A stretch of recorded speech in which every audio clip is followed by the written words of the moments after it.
엘살바도르 정부가 버려지던 화산 에너지로 돈을 벌기 시작했습니다. 화산에서 발생하는 지열 에너지를 전기로 바꿔서 비트코인을 채굴할 때 사용하고 채굴한 비트코인을 팔아서 수익을 내는 거죠. 그런데 이게 제주도에서도 가능하고 한국전력의 높은 부채도 갚아줄 수 있다고 하는데요. 어떻게 가능한 걸까요? 이번 주에 놓치면 안 될 비트코인 이슈로 비트코인을 법정화폐로 지정한 엘살바도르 정부가 비트코인 채굴풀을 출시했다는 내용을 가져왔는데요. 엘살바도르가 그리는 화산 에너지 프로젝트를 살펴보고 우리나라에서 적용하면 어떤 변화가 있을지 살펴보겠습니다. 네, 가장 먼저 엘살바도르 정부가 비트코인 채굴풀을 출시했다는 내용을 보면 엘살바도르 암호화폐 채굴업 기업과 미국 암호화폐 채굴 기업이 공동 설립한 건데요. 이 정도면 엘살바도르 대통령이 국정 운영을 스타트업처럼 하는 느낌이 드네요. 그런데 채굴풀 개념을 모르면 좀 이해하기 어려울 수 있어서 아주 간략하게 설명해 볼게요. 채굴풀은 암호화폐를 채굴하기 위해서 여러 대의 채굴기를 연결한 네트워크를 말하는데요. 쉽게 말해서 채굴자들이 결성한 채굴 조합이라고 이해할 수 있습니다. 그래서 이 풀에 참여한 채굴자들은 자신이 기여한 만큼 채굴 보상을 공유받을 수 있어요. 이렇게 말해도 이해가 잘 안 되시죠? 초등학생도 이해할 수 있을 정도로 더 쉽게 설명해 볼게요. 예를 들어서 10명의 사람들이 보물을 찾기 위해 숲으로 들어갔다고 가정을 해볼게요. 그래서 각 사람마다 지도를 갖고 있는데 그 지도가 다 다르고 그 지도마다 보물이 숨겨진 위치도 모두 다르다고 하면 누가 먼저 찾을지는 정말 아무도 예상할 수가 없죠. 하지만 이 10명의 사람들이 함께 보물을 찾으면 보물을 더 빨리 찾을 수 있겠죠. 또한 그 보물들을 모두 공평하게 나누어 가질 수 있습니다. 이 비율을 채굴풀에 그대로 대입을 해보면 사람들이 함께 힘을 합쳐서 보물을 찾는 것처럼 여러 채굴자들이 힘을 합쳐서 블록을 채굴하고 보상을 공평하게 분배받는 시스템이라고 이해하시면 되세요. 따라서 이 엘살바도르 정부가 만든 비트코인 채굴풀은 여러 사람들이 힘을 합쳐서 비트코인을 채굴하고 공평하게 나눠 갖는 시스템이죠. 그런데 이 이슈를 제대로 이해하려면 사실 엘살바도르 정부가 구상 중인 비트코인 시티를 이해할 필요가 있는데요. 정말 믿기지 않으시겠지만 여기에 이렇게 모자를 뒤로 쓴 이분이 바로 엘살바도르 대통령입니다. 이분이 직접 비트코인 도시를 어떻게 건설할 건지 발표한 내용이 있는데요. 여기 화면에 보이듯이 여기가 화산지대입니다. 이 화산지대 바로 앞쪽으로 비트코인 도시를 만들겠다라는 프로젝트를 발표했는데요. 그래서 왜 하필 화산 인근에 도시를 짓겠다는 건지를 보니까 그 비트코인을 채굴할 때는 굉장히 많은 전력이 필요하죠. 그래서 이 화산에 있는 그 지열을 활용해서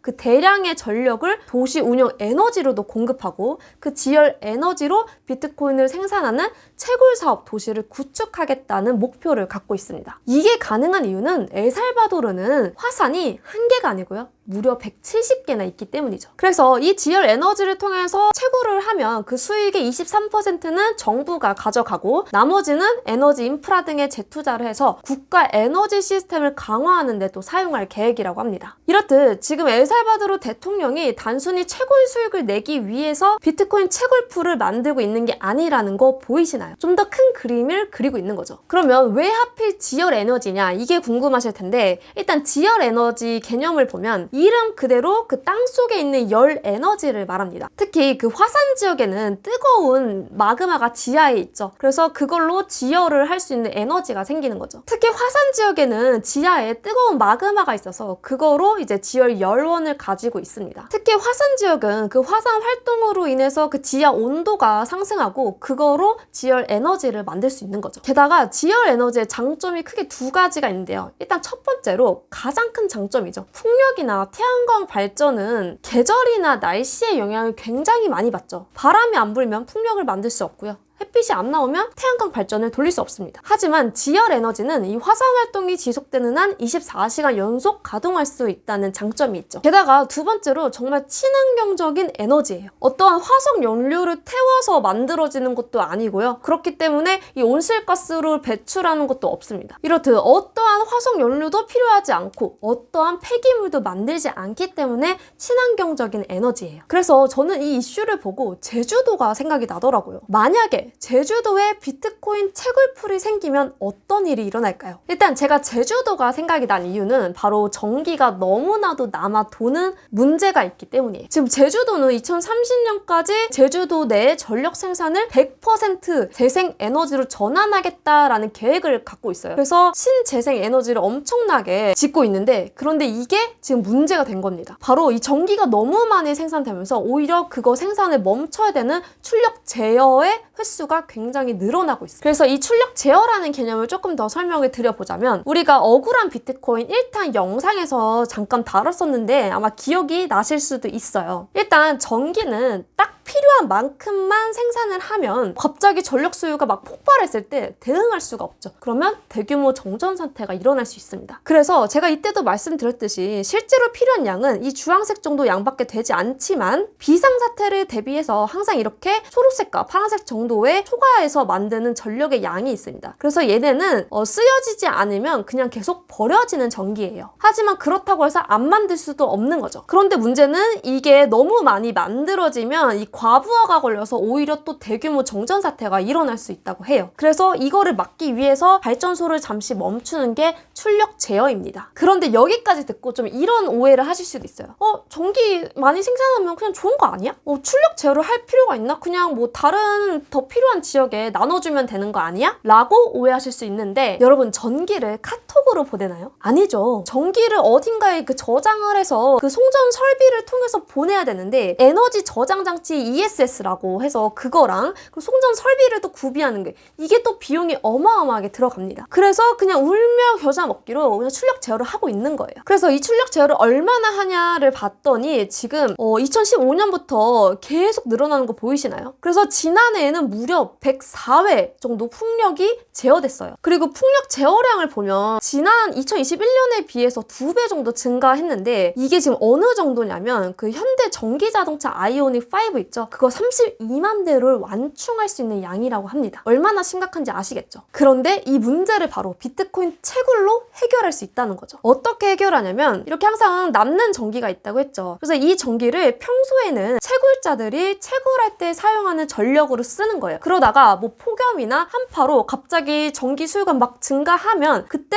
잠깐 채굴자들이 그 채굴기 전원을 잠시 꺼주고, 그래서 필요한 쪽에 전력을 보내주는 거죠. 그래서 채굴자들이 전기를 안 쓸 때는 그 채굴한 비트코인을 시장에 매도해서 또 수익을 내기도 합니다. 실제로 미국에서 가장 활발하게 비트코인 채굴이 이뤄지는 텍사스 주랑 이 제주도랑 굉장히 환경이 비슷해요. 현재 텍사스 주에서도 신재생 에너지가 과잉 생산되고 있는데요. 그래서 이 문제를 해결하기 위해서 지금 채굴 기업이랑 협업을 해서 잉여 전기 문제를 해결하고 있습니다. 특히 이렇게 계절적으로 좀 수요가 갑자기 늘어나는 그 기간에는 채굴기를 꺼주는 그 채굴 업체한테 오히려 보조금을 주고 있는 방식도 활용하고 있어요. 이렇듯 텍사스처럼 이렇게 잉여 전기가 많이 발생하고 타 지역으로 전력을 보내기도 어려운 제주도의 경우에 이 재생에너지와 채굴 산업을 조화롭게 발전시킬 수 있기 최적의 조건이라는 거죠. 그래서 제 생각에는 이렇게 제주도 지자체에서 직접 채굴풀도 운영하고 민간 발전 사업자들한테도 비트코인 채굴 사업을 좀 장려를 하면 이 남아도는 전기 문제를 좀 깔끔하게 해결할 수 있지 않을까요? 그러면 남아도는 전기가 오히려 돈으로 바뀌는 매직이 일어나는 거죠. 게다가 이 제주도뿐만 아니라 한국전력의 높은 부채도 이 비트코인 채굴로 해결할 수 있다고 합니다. 여러분 지금 한국전력 재무 상태 정말 말도 못하게 심각한 거 아시죠? 현재 9분기 연속 적자를 볼 만큼 지금 전기를 팔면 팔수록 손해를 보는 구조를 갖고 있습니다. 아니 솔직히 이 정도면 사업을 접는 게 맞죠? 하지만 그렇다고 해서 우리가 지금 전기를 다 아예 안 쓸 수도 없고, 그래서 지금 얼마나 심각하냐면 영업이익률 보세요. 네, 여기가 0입니다. 이게 0 지금 밑으로 다 있죠. 지금 어마어마한 적자를 계속해서 꾸준히 이어오고 있는 건데, 최근 5년 기준으로만 봐도 지금 영업이익이 2020년 빼고 다 마이너스인 거 보이시나요? 심지어 매년 그 폭이 증가하고 있습니다. 그래서 현재 부채 비율이 작년 기준으로 지금 460%나 기록했어요.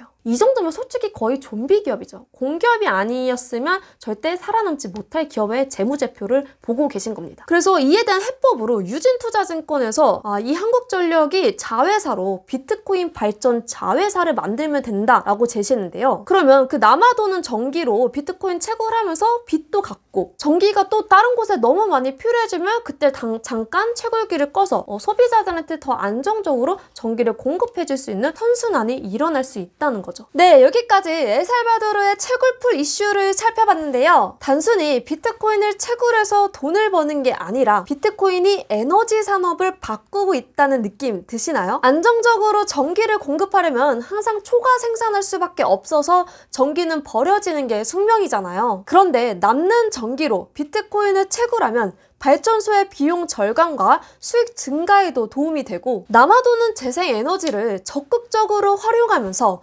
친환경에 기여하는 선순환까지 정말 대단하지 않나요? 그래서 앞으로 잉여 전기가 있는 곳에는 비트코인 채굴이 필연적으로 일어나면서 에너지 산업이 재편되지 않을까 하는 생각도 드네요. 네, 오늘도 위클리 비트코인과 함께 해주셔서 감사합니다. 지금까지 비트코인 커뮤니티 4의 크리스탈이었습니다. 다음 주 목요일에 또 만나요. 안녕!